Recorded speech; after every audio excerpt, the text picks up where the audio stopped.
Kjo grabitje ndodhur në shkurt të këtij viti në afërsitë të stacionit të trenit edhe mund të ishte parandaluar, nëse masat e sigurisë për transportimin e vlerave të mëdha monetare do të ishin respektuar. E njëjta situatë u përsërit dhe me grabitjen e së hënës në afërsitë të Borës, ku efektivët e sigurisë private nuk ishin të gjithë pajisur me armë.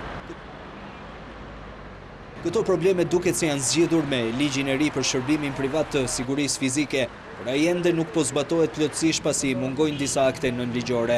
Sipas ekspertëve, me zbatimin e tij do të hiqen disa pengesa, të cilat mund të jenë bërë dhe shkak i ngjarjeve kriminale. Ligjin e vjetër ne kishim kufizim. Kishim të limituar numrin e armëve që duhet të pajisnin punonësit tanë. Ndërsa me ligjin e ri, kompania nuk ka kufizim as në numër punonësish, as në armatim. Transporti vlera monetare tash do realizohet me makinë të blinduar, e cila pajiset me autorizim nga drejtori i përgjithshëm i policisë, edhe me eskort.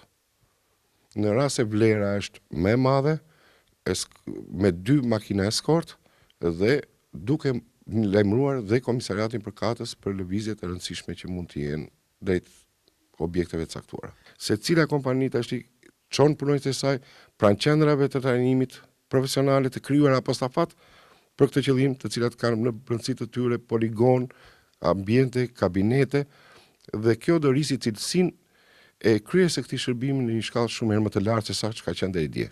Nga ana tjetër, ligji i ri për policinë private parashikon dhe rritjen e cilësisë së shërbimeve të ofruara nga shoqëritë. Për çdo efektiv privat, paga mesatare është 50% më e lartë se paga minimale, kohë që atij i shtohen dhe atributet e veçanta, madje edhe në kryerjen e veprimeve parandaluese në ngjarje kriminale kur kanë mundësi.